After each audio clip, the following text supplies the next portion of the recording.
இப்ப இந்த கரூர் விஷயத்துக்கு வரேன். கரூர்ல என்ன நடந்ததுன்னு அந்த கரூர் மக்களை கேட்டாலே புட்டு புட்டு புட்டு வைப்பாங்க. ஏன் மேல பழிய தூக்கி போடுறீங்க?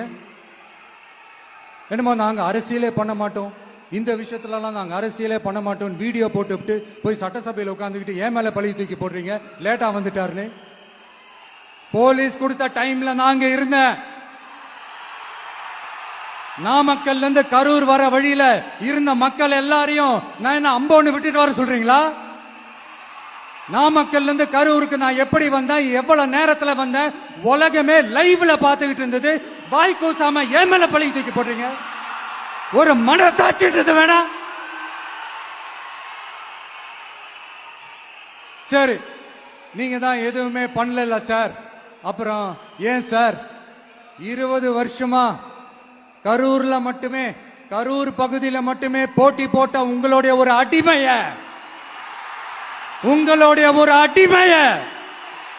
ஏன் கோயம்புத்தூர்